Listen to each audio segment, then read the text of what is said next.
Hymn number 70.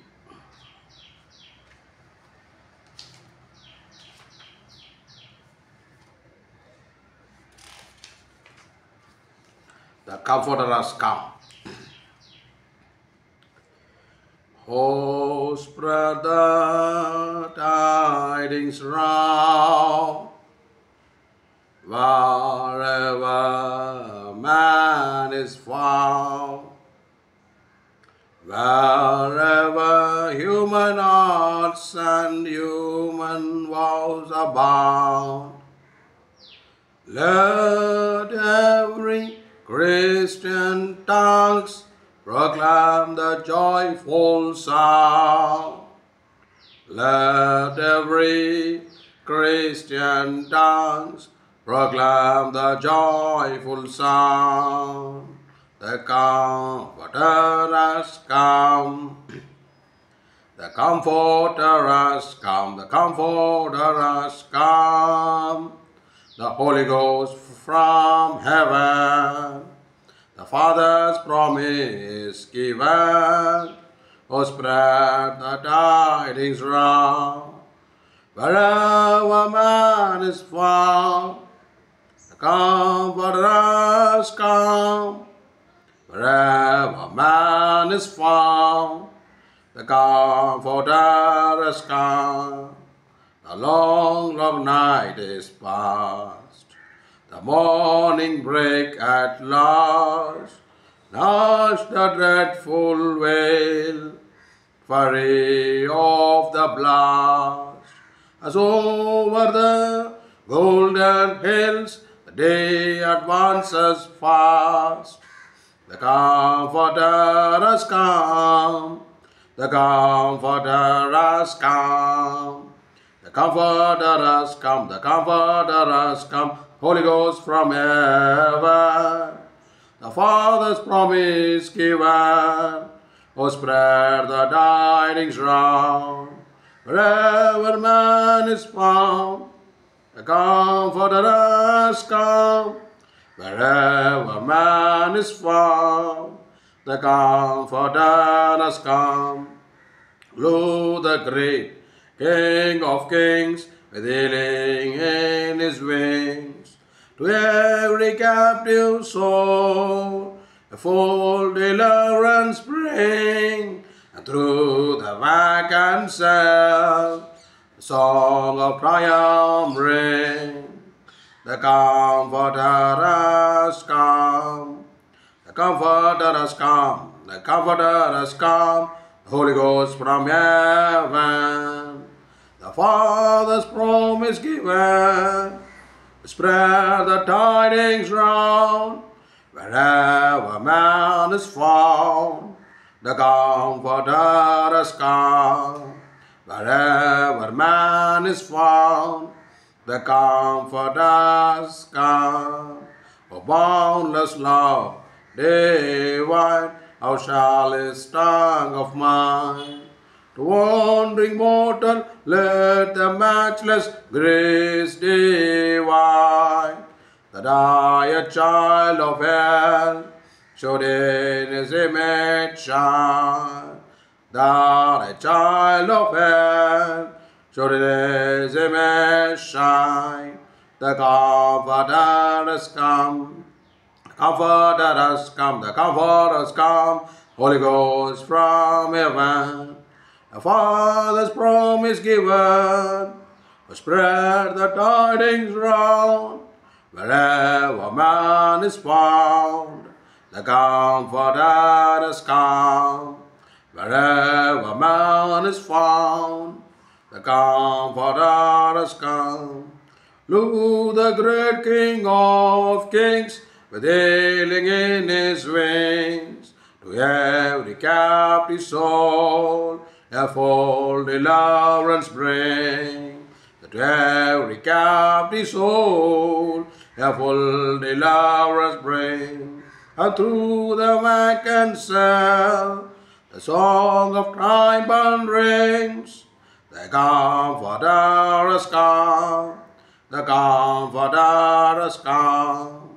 The Comforter has come, the Holy Ghost from heaven, the Father's promise given, to spread the tidings round, wherever man is found. The Comforter has come, wherever man is found. The Comforter has come.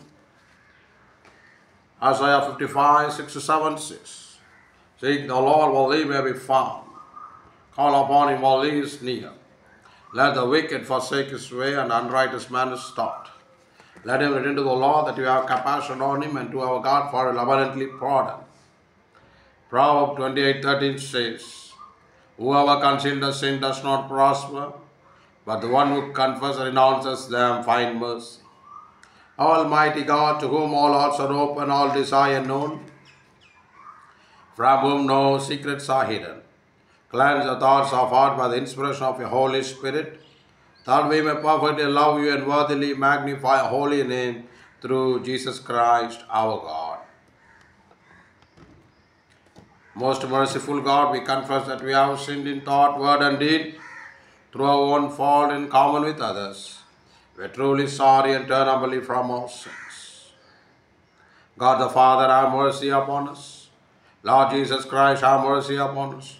Lord Holy Spirit, have mercy upon us. Almighty God, have mercy upon us, pardon and deliver us from all our sins, confirm and strengthen us in all goodness, and keep us in life eternal through Jesus Christ our God. Apostles' Creed. I believe in God, the Father Almighty, the Creator of heaven and earth.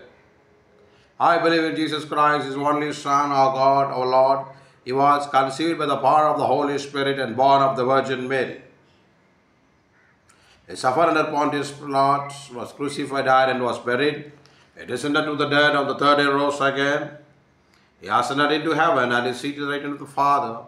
He will come again to judge the living and the dead. I believe in the Holy Spirit, the Holy Church, the communion of saints, the forgiveness of sins, the resurrection of the body, and the life everlasting. Amen. The Lord's Prayer. Our Father which art in heaven, hallowed be thy name, thy kingdom come. Thy will be done in earth as it is in heaven. Give us the daily bread, and forgive debt as we forgive debtors. And lead us not into temptation, but deliver us from evil. For thine is the kingdom and power and glory forever and ever. Father, Son, Holy Spirit, I humbly come to your presence, Father, by the blood of your Son, Lord Jesus Christ. Forgive, cleanse, wash all my needs. Consecrate me now to thy service, O Lord, by the power of grace divine. I come to the Father through Jesus, our Son. Give him the glory, great thing he has done for me. Praise the Lord Jesus Christ. Victory, the blood of Jesus Christ. Jesus, Father, have mercy on me. Jesus, Father, give grace to me. My Lord Jesus Christ, give your anointing. My Lord Jesus Christ, give your holiness. My Lord Jesus Christ, give your humbleness.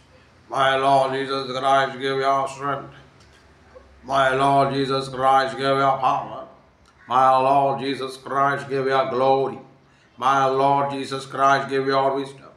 My Lord Jesus Christ, give your beauty. King of kings, the Lord of lords, Jesus Christ. Jesus, Father, make me worthy to Zion.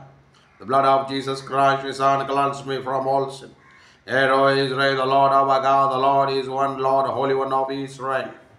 Arise and shine, O Lord, ark of thy strength. Holy, holy, holy Lord God Almighty. Holy, holy, holy Lord Jesus Christ. Holy, holy, holy Lord, Holy Spirit. Holy, holy, holy Lord of hosts. Lord Jesus, bless me with earthly blessing. Lord Jesus, bless me with spiritual blessing. Lord Jesus, bless me with heavenly blessing. Jesus, Father, give you grace to do your will. Jesus, Father, give you grace to see your face. Jesus, Father, make me worthy to Zion. Hallelujah. Today's Bible reading,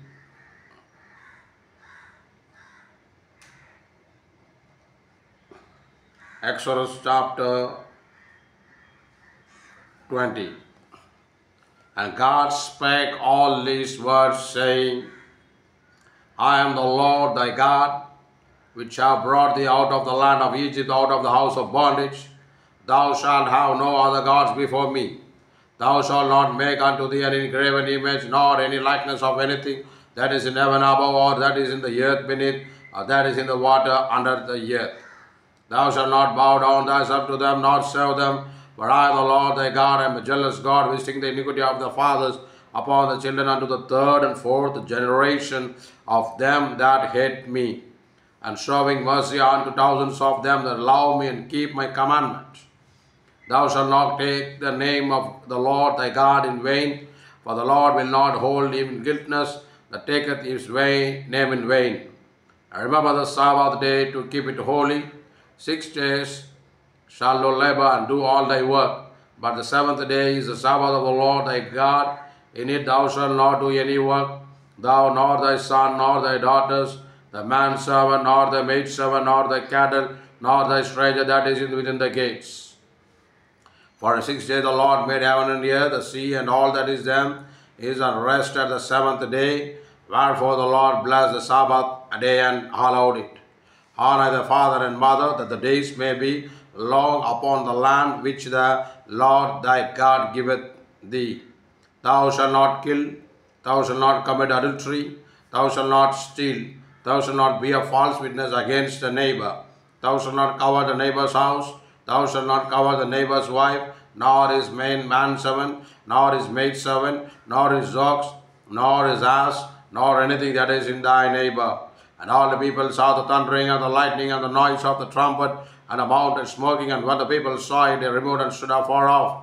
And said unto Moses, Speak thou with us, and we will hear. But let not God speak with us, lest we die. And Moses said unto the people, Fear not, for God is come to prove you, and that his fear may be before your faces, that is, sin not. And the people stood afar off, and Moses drew near unto the thickness darkness, where God was. The Lord said unto Moses, Thus thou shalt say unto the children of Israel, You have seen that I have talked with you from heaven. Ye shall not make with me gods of silver, neither shall he make unto you gods of gold. An altar of earth thou shalt make unto me, and shalt sacrifice thereon the burnt offerings and the peace offerings, the sheep and the iron ox. In all places where I record my name, I will come unto thee, and I will bless thee. And if thou wilt make me an altar of stone, thou shalt not build it of heaped stone, for if thou lift up thy tool upon it, thou hast polluted it. Neither shalt thou go up by step unto mine altar, that the nakedness be not discovered thereon. கர்த்தருடைய பரிசுத்த நாமத்துக்கு மகிமை உண்டாகட்டும். யாத்திராகமும் 20ஆம் அதிகாரத்தை வாசித்தோம். இந்த 20ஆம் அதிகாரத்திலே அநேக காரியங்கள் பிரமாணமாக கட்டளையாக தேவன் தந்திருக்கிறார். இஸ்ரேல் ஜனங்களுக்கு தேவன் என்ன செய்கிறார்? அவர் இந்த யாத்திராகம் 20ஆம் அதிகாரத்தில் 10 கட்டளை அங்கே கொடுக்கப்பட்டிருக்கிறது. இஸ்ரேல் ஜனங்கள் இந்த 10 கட்டளை அவர்கள் கீழ்ப்படிய வேண்டும். 10 கமாண்ட்மெண்ட்ஸ் மிக மிக முக்கியமான ஒரு 10 கமாண்ட்மெண்ட்ஸ் என்ன செய்ய வேண்டும்? இஸ்ரேல் ஜனங்கள் அவர்கள் கீழ்ப்படிய வேண்டும். அந்த இஸ்ரேல் ஜனங்கள் கர்த்தருக்குள்ளே கீழ்ப்படியும் போது மாத்திரம்தான் ஆண்டவருடைய ஆசீர்வாதத்தை அவர்கள் பெற்றுக்கொள்வார்கள். இந்த 10 பிரமாணத்தில் அநேக காரியங்கள் சொல்லப்பட்டிருக்கிறது. ஆனால் அந்த 10 பிரமாணத்தையும் இயேசு கிறிஸ்து நிறைவேற்றினார். மோசேயின் மூலமாக பிரமாணம் வெளிப்பட்டது. இயேசு கிறிஸ்து மூலமாக கிருபையும் இரக்கமும் வெளிப்பட்டது புதிய ஏற்பாட்டு சபைக்கு. ஆனால் பழைய ஏற்பாட்டில் கட்டளையாகவும் ஆழமான வலுக்கட்டாயமாக கீழ்ப்பட வேண்டும் என்ற நோக்கம் அங்கே காணப்பட்டது. நானே உங்களை என்ன பண்ணேன்? எகிப்து தேசத்திலிருந்து உங்களை வெளியே கொண்டு வந்தேன். என்னெல்லாமல் என்ன பண்ணக்கூடாது? வேற ஒரு தேவர்கள் உண்டாயிருக்க வேண்டாம். நம்பர் 1. நம்பர் 2, பொய் சொல்லாதிருப்பாயாக, களவு செய்யாதிருப்பாயாக, விபச்சாரம் பண்ணாதிருப்பாயாக. அப்புறமாக இப்படி 10 பிரமாணங்களை அங்கே கொடுக்கப்பட்டிருக்கிறது. ஆண்டவராக இயேசு கிறிஸ்து வந்து அந்த பிரமாணத்தை எல்லாம் புதுமையாக மாற்றினார். என்ன பண்ணார்? நீ சகோதரன் என்ன பண்ணுற, முட்டாளுன்னு சொன்னாலும் நீ கொலைகாரனான்ற. அப்போ கொலை பண்ணணும் இப்போ எந்த லிஸ்ட்டில் வைப்பாருன்னு யோசித்து பாருங்க. நீ ஒரு ஸ்திரியை இச்சையோட பார்த்தாலே விசாரம் பண்ணிட்ட அப்படின்ற. அப்புறமா இப்படி பல காரியங்கள் ஆண்டவராக இயேசு கிறிஸ்து அழகாக வெளிப்படுத்தியிருக்கிறார். இருதயத்தினுடைய பிரமாணங்களை எழுதுங்கள் என்று சொல்லப்பட்டிருக்கிறது. தேவ ஜனமே, தேவனுடைய வார்த்தையை, தேவனுடைய பிரமாணங்களை நாம் கீழ்ப்படியும் போது உன்னதமான ஆசீர்வாதத்தை நாம் பெற்றுக்கொள்கிறோம். பிரமாணங்கள் கடினமாக இருக்கலாம், அறிந்தோ அறியாமலோ பிரமாணத்தை நாம் மீறலாக நாம் காணப்பட்டிருக்கலாம். ஆனால் மோசே மூலியமாக பிரமாணம் வெளிப்பட்டது. ஆண்டவராக இயேசு கிறிஸ்து மூலியமாக கிருபையும் சத்தியமும் வெளிப்பட்டது. இயேசு கிறிஸ்துவின் இரத்தத்தினாலே கழுவப்பட்டு நாம் அவரை போல மாறுகிற அனுபவத்துக்குள் நாம் கடந்து போகும்போது அங்கே நியாயப்பிரமாணத்தினுடைய அதிகாரம், நியாயப்பிரமாணத்தினுடைய வலுக்கட்டாயம் நம்முடைய ஜீவிதத்திலே காணப்பட முடியாது. ஆனால் கிறிஸ்துக்குள்ளே வரும்போது ஒருவன் புதிய சிருஷ்டியாக மாறுகிறான். கிறிஸ்துனுடைய கிருபையை பெற்றுக்கொண்டு அவன் கிறிஸ்து போல மாறுகிற ஒரு அனுபவம் பழைய ஏற்பாட்டை காட்டிலும் இது ஒரு மேலான ஒரு உபதேசம், மேலான ஒரு சத்தியமாக அது காணப்படுகிறது. இன்றைக்கு உலகம் முழுவதும் சிந்தித்து பார்த்தீங்கன்னா எவ்வளோ காரியங்களை பேசிக்கொண்டே போகலாம். அதுக்கு சொல்கிறதுக்கு நேரம் பத்தாது. நான் ஒரு சம்பவத்தை கேள்விப்பட்டேன். ஒருவன் என்ன செய்கிறான்,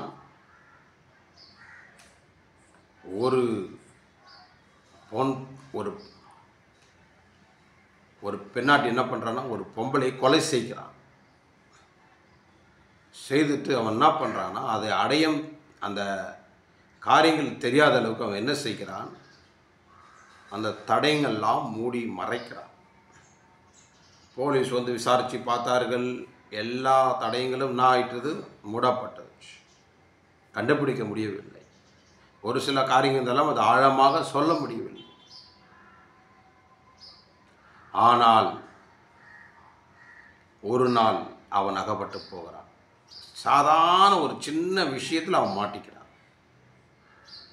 இப்போ நான் ஏன் சொல்கிறேன் அப்படின்னா, எவ்வளோ பேர் பல விதங்களில் பாவத்தை செய்கிறார்கள், பாவத்தை மூடும்படியாக பிரயாசப்பட்டு கொண்டிருக்கிறார்கள். ஆனால் ஆண்டவர் எல்லாத்தையும் என்ன பண்ணுவார், வெளிச்சத்துக்கு கொண்டு வந்துடுவார். இப்போ பிரியமானவர்களே, கர்த்தருடைய பயம் ஒருவனுக்குள்ளே இருந்தால், தேவ பயம் அவனுக்குள்ளே காணப்பட்டால், அவன் துணிகரமான பாவம் ஒருபோதும் செய்யவே மாட்டான். ஒருவேளை சந்தர்ப்ப சூழ்நிலையில் அவன் அந்த பாவத்தை செய்து விட்டால், இல்லை அவனுக்குள்ள அந்த பலவீனம் காணப்பட்டால், படிப்படியாக கர்த்தர் அவனுக்கு கிருபை தந்து அதிலிருந்து ஜெயித்து ஜெயாலியாக மாறுகிறதான ஒரு கிருபை அவனுக்கு தந்து அவனை மாற்றுவார் என்றதுதான் கிருபையின் சத்தியம், கிருபையின் பிரமாணம். மோசே மூலியமாக 10 கட்டளை இஸ்ரேல் ஜனங்களுக்கு கொடுக்கப்பட்டது. யாத்திராகமம் 20ஆம் அதிகாரத்தில் அழகாக தெளிவாக சொல்லப்பட்டிருக்கிறது. ஆனால் மோசே மூலியமாக பிரமாணம் இங்கே ஆங்கிலத்தில் மிக அழகாய் சொல்லப்பட்டிருக்கிறது. The law was given by Moses. மோசே மூலியமாக கொடுக்கப்பட்டது. But the grace and truth came by Jesus Christ. இயேசு கிறிஸ்து மூலியமாக கிருபையும் சத்தியமும் வெளிப்பட்டது. இயேசு கிறிஸ்து என்ன பண்ணாரு, கிருபையில் என்ன பிரமாணங்கள்லாம் வேணாம், என்னுடைய கிருபை அன்பின் பிரமாணம் கீழ்ப்படி அவர் தன்னுடைய அன்பை வெளிப்படுத்தி காண்பிக்கிறார். தேவ ஜனமே அந்த அன்புக்குள்ளே கிருபையில் இருக்கும் போது இந்த பிரமாணங்கள்லாம் நமக்கு எளிதாக காணப்படும். ஆண்டவர் நமக்கு கிருபை தந்து அதை மேற்கொள்ளும்படியான பலத்தை தருவார். அதனால்தான் பரிசுத்த பவுலுக்கு திருச்சபைக்கு எழுதுகிறார், என் கிருபை உனக்கு போதும், உன் பலவீனத்தில் என் பலன் பூரணமாய் விளங்கும் என்று. அப்போது பல காரியங்கள் சொல்லப்பட்டிருக்கு. இப்போ தேவனுடைய பிள்ளைகள் தேவனுடைய கிருபை அதிகமாக சாய்ந்திருப்பார்கள். இன்றைக்கு பாருங்கள் பார்க்கலாம், அநேக ஜனங்கள் தேவனுடைய கிருபையில் வளர மாட்டாங்க. காலையில் எழுந்து 4 மணிக்கு எழுந்து ஆண்டவரை சோத்தரித்து ஜெபித்து இயேசு கிறிஸ்துவின் நாமத்தை வாயில் அறிக்கை, இயேசு கிறிஸ்துன்ற வாயில் அந்த நாமத்தை அறிக்கை பண்ணவே மாட்டாங்க. கிறிஸ்தவர்கள் சொல்லுவாங்க வாரத்தில் ஒரு நாள் தான் ஜீசஸ்ன்னுவாங்க, அதை விட சரியாக சொல்ல மாட்டாங்க. ஆனால் காலையில் எழுதுக்கும் போது ஜீசஸ் கிரைஸ்ட் என்ற நாமத்தை கூப்பிடும் போது கிருபை நமக்குள்ளே வருகிறது, சத்தியம் நமக்குள்ளே வருகிறது, இரக்கம் நமக்குள்ளே வருகிறது, ஆசீர்வாதம் நமக்குள்ளே வருகிறது. பிசாசன் வல்லமை ஒன்றும் ஒருபோதும் நம்மளை மேற்கொள்ளவே முடியாது. தேவ ஜனமே, இன்றைக்கு பாருங்கள், கிருபையிலே வளருங்கன்னு சொல்லுங்கள். உங்கள் கிருபையிலே நீங்கள் வளருங்கள்னு வேதவசனம் சொல்லப்பட்டிருக்கிறது. கிருபையிலே வளருங்க அப்படின்னு. இப்போ கிருபையிலே வளரணும்னா நாம் என்ன செய்ய வேண்டும்? தாழ்முழருக்கு தேவன் கிருபை அளிக்கிறார், பெருமுழர் கர்த்தர் எதிர்த்து நிற்கிறார் என்று சொல்லப்பட்டது.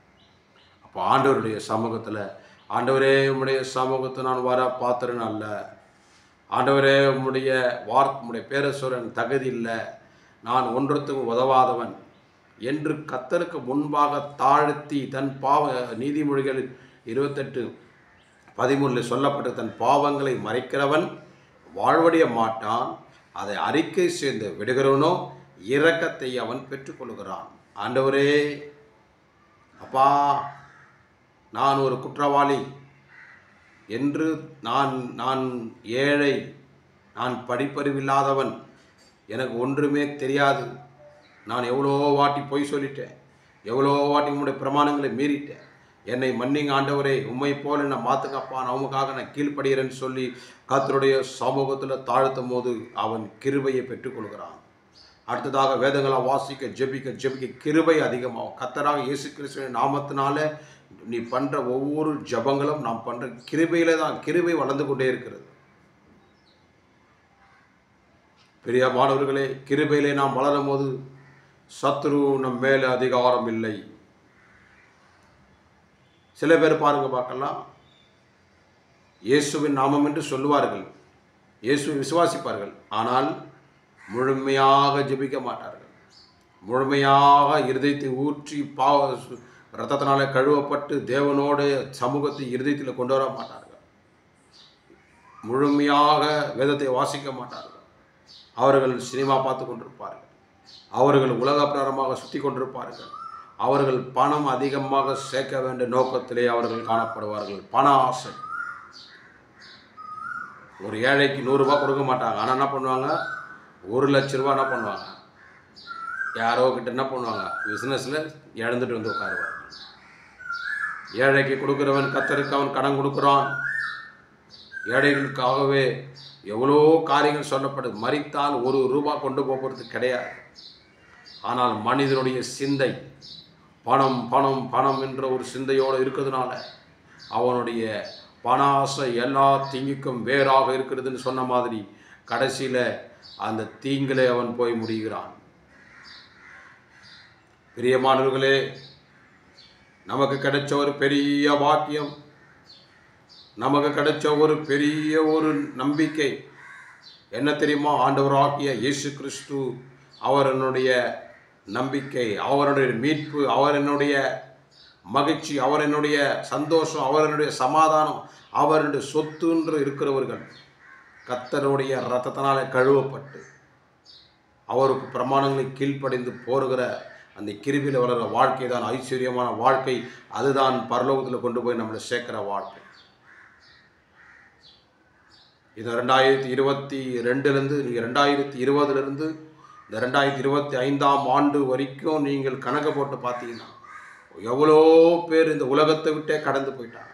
என்னை பொறுத்த வரைக்கும் என் கூட பேசணுங்களே ஒரு சில பேர் காணாமல் போய்விட்டார், பூமியிலே இல்லை.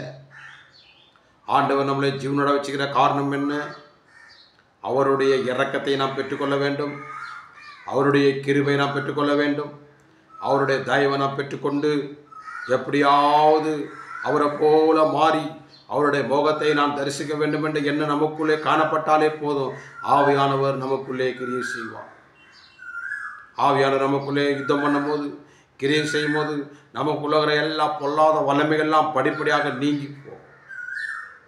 உன்னுடைய சபையோ நீ இருக்கிற ஐக்கியமோ உன்னை ஒருபோதும் காப்பாற்ற போகிறதே கிடையாது. நீ ஆண்டவர் மேலே வச்சிருக்கிற அன்பு, நீ ஆண்டவருக்காக பிரயாசப்படுறது மட்டும்தான் உன்னை காப்பாற்ற உன்னை கொண்டு போகும். பிரியமானவர்களே, தேவனுடைய வார்த்தையை ஒருபோதும் அசட்டியாக நாம் எண்ண வேண்டாம், அற்பமாக எண்ண வேண்டாம், மொத்தங்களை நாம் நியாயம் தீர்க்க வேண்டாம். முதல்ல உன்னுடைய கண்ணகர் உத்தரத்தை பாரு, பின்பு சகோதரனை பாப்பென்று சொல்லப்பட்டது. சில பேர் பாருங்க பார்க்கலாம், எப்போ பாரு குறை சொல்கிற ஆவியோட ஜீவித்தில் காணப்படும். அது சரியில்லை, இது சரியில்லை, அவன் மூஞ்சி சரியில்லை, இவன் சரியில்லை, இது பண்ணு. கட்சியில் பார்த்தா எல்லாத்துக்கும் இவர்களே காரணமாக இருப்பாங்க. இவர்களுக்குள்ளே எல்லா காரியமும் அவர்களுக்குள்ளே இருக்கு. பிரியமானவர்களே, கடைசி காலம் மனுஷன் முகத்தை பார்க்கிறான், தேவன் இருதயத்தை பார்க்கிறார் என்று சொல்லப்பட்டிருக்கிறார். ஆகவே பிரமாணத்தை மோசே இஸ்ரேல் ஜனங்களுக்கு பிரமாணத்தை கொண்டு வந்து கொடுத்தார். அழகான ஒரு பிரமாணம். அந்த பிரமாணத்தை கீழ்ப்படிஞ்சால் சமாதானம். என்ன பண்ண? சமாதானம். அந்த பிரமாணம் வாழ்க்கையில் வரவில்லை என்றால் மனிதன் சந்தோஷ சமாதானத்தையும் இழந்து போகிறான். ஆகவே பிரியமானவர்களே, ஆண்டவராக இயேசு கிறிஸ்து என்ன பண்ணுறார்? அப்படி பிரமாணங்களை கொடுத்து இப்படி இருக்கணும்னு சொல்லி கூட என்ன பண்ணல, அவர்களுடைய மனதில் வைக்காமல் என்ன பண்ணாங்க? துணிகரமாக காணப்பட்டார்கள். கர்த்தருடைய கோபாக்கனை அவர்கள் மேல் வந்தது. அவர்கள் தேவனை அறிந்தும் அவர்களை சோத்தரிக்கவில்லை, துதிக்கவில்லை. அவருடைய இருதயம் இருளாக காணப்பட்டது. அதனால் தேவன் அவர்களை கேடான சிந்தைக்கு ஒப்பு கொடுத்தார் என்று சொல்லப்பட்டிருக்கிறார். பிரியமானவர்களே, நாம் இயேசு கிறிஸ்து ராஜாவை முழுமையாக நேசிக்கும் போது, இயேசு கிறிஸ்து ராஜாவை அவருடைய நாமத்தை நம்முடைய ஜீவியத்தில் அறிக்கை பண்ணும் போது, ஜீசஸ் கிரைஸ்ட் என்ற வார்த்தையை நம்முடைய ஜீவியத்தை அறிக்கை பண்ண அவரை போல நாம் மாறுகிறோம். அவரை போல நாம் மாறுகிறோம். ஒருபோதும் பலவீனத்தை நோக்கி பார்க்க வேண்டாம். ஒருபோதும் நம்முடைய தோல்வியை நோக்கி பார்க்கவே வேண்டாம். இனி வர பலன் மேல் நாம் நோக்கமாக இருப்போம். அதுதான் உன்னதமான ஒரு ஆசீர்வாதம், உன்னதமான ஒரு மகிழ்ச்சி. ஓ தேவ சமூகத்தை யாரெல்லாம் காத்திருக்கிறார்களோ அவர்கள் சங்கீதம் 91 சங்கீதத்தில் நடக்கிற அந்த சொல்லப்பட்ட வார்த்தையை அந்த ஜீவியத்தில் நிறைவேறுகிறது. உன்னதமானவருடைய மறைவில் இருக்கவன் சர்வ வல்லருடைய நிழலில் தங்குகிறான் என்று சொல்லப்பட்டது. தேவ சமூகத்தில் அதிகமாக நாம் காணப்படும் போது, எவ்வளவாக நாம் ஜப ஜீவியத்தை வேத வாசிப்பு உயர்த்தும் போது 3 காரியங்கள் காணப்படணும். ஜப ஜீவியம், வேத வாசிப்பு, உபவாசம். இந்த 3 காரியம் ஒரு மனிதனுக்குள்ளே காணப்படும் போது அவனுடைய இருதயம் தண்ணீரை போல காணப்படுகிறது. தண்ணீர் எதை குறிக்கிறது தெரியுமா? கிருபையை குறிக்கிறது. கிருபை எதை குறிக்கிறது தெரியுமா? எதை குறிக்கிறது? தாழ்மையை குறிக்கிறது. தாழ்மை எதை குறிக்கிறது? தண்ணீரை குறிக்கிறது. தண்ணீர் எதை குறிக்கிறது? கிருபையை குறிக்கிறது. கிருபை எதை குறிக்கிறது? தாழ்மையை குறிக்கிறது. அதனால தான் தாழ்மை உள்ளவருக்கு தேவன் கிருபை அளிக்கிறார் என்று சொல்லப்பட்டிருக்கிறது. பிரியமானவர்களே, இயேசு கிறிஸ்து ராஜாதி ராஜா, கர்த்தாதி கர்த்தர், ஆதி ஸ்ரீகரத்தில் வரப்போகிறார். சகல மகிமையிலே வரப்போகிறார்.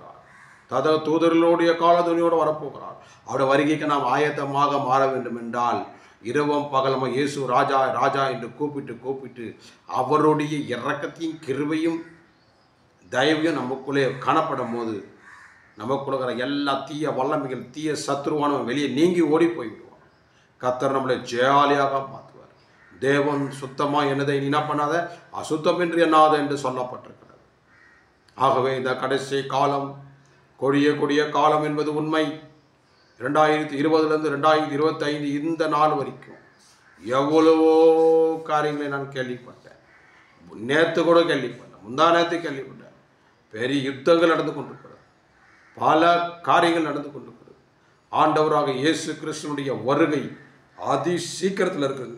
நம் வருகையில் போனோம்னா ஒரே ஒரு காரியம், ரத்தத்தினால நம் இருதயத்தை கழுவி ஆண்டவருக்கு முன்னாடி நான் ஒன்றுமில்லை ஆண்டவரே சொல்லி தாழ்த்தி சகோதரர்களுக்காக நாம் ஜெபித்து, அழிந்து போகிற ஆத்மாங்களுக்காக நாம் ஜெபித்து, அவர்களுக்காக நாம் பிரயாசப்படும் போது தேவன் நம்முடைய சிலரிப்பெல்லாம் மாற்றுகிறார். ஆகவே தேவனுடைய பிரமாணம் மோசே மூலியமாக இஸ்ரேல் ஜனங்களுக்கு பிரமாணம் கொடுக்கப்பட்டது. அந்த பிரமாணம் ரொம்ப கஷ்டம் இல்லை. தேவனுடைய இயேசு கிறிஸ்துடைய கிருபை உள்ள வரும்போது இயேசுவின் சாயலாக நாம் மாறுகிறோம். ஜெபிப்போமாக. எங்களை அதிகமாக நேசிக்கிறோம் எங்கள் பரம தகப்பனே, அப்பா பிதாவே, அன்பான தெய்வமே, அருமை இரட்சகரே, ஆவியானவரே, உமக்கு ஸ்தோத்திரம். அப்பா நேற்றும் என்று மாறாதவர், ஒருவரும் சேராத ஒளியிலே வாசம் பண்ணுகிறவர், இருக்கிற வண்ணமாகவே இருக்கிறவர், ஆண்டவரே யாவே அழைக்கப்பட்டிருக்கிறவர். இந்த வேளையில் ஆண்டவரே அப்பா இயேசுவே, அப்பா மோசே மூலியமாக பிரமாணம் கொடுக்கப்பட்டது, இயேசு கிறிஸ்து மூலியமாக கிருபையும் சத்தியமும் வெளிப்பட்டது. ஆண்டவரே உம்முடைய கிருபை சத்தியம் எங்களுக்குள்ளே காணப்பட எங்கள் ரத்தத்தினால் எங்களை கழுவி பரிசுத்தப்படுத்தி உம்முடைய சாயலாக மாற்றுகின்றவரே. இந்த ஆவி ஆத்மா செய்கிற இயேசுவே உமக்கு சொந்தமானது, பிசாசுக்கு சொந்தமானது. இந்த ஆவி ஆத்மா செய்கிற சியோனுக்கு சொந்தம், சியோனுக்கு இயேசு ராஜாவுக்கு சொந்தம். எங்களை உங்களுடைய வருகைக்கு ஆயத்தப்படுத்துங்க. அழிஞ்சு போகிற ஆத்மாக்கள் எல்லாம் ரட்சியானவரே. ஒருவனும் கெட்டு போவது பிதாவுக்கு சித்தமன்னு சொல்லப்பட்டது. யாரெல்லாம் ஊழலில் இருக்கிறார்களோ அவர்களை வல்லமையாயத்து பாவிக்கும்படியாய் செபிக்கிறவர். கிருபை நல்லா இருப்பங்க, மகிமை இருப்பங்க. ஆசீர்வதிங்க. இயேசு கிறிஸ்துவின் மூலம் ஜெபம் கேளும் ஜீவனுள்ள நல்ல பிதாவே.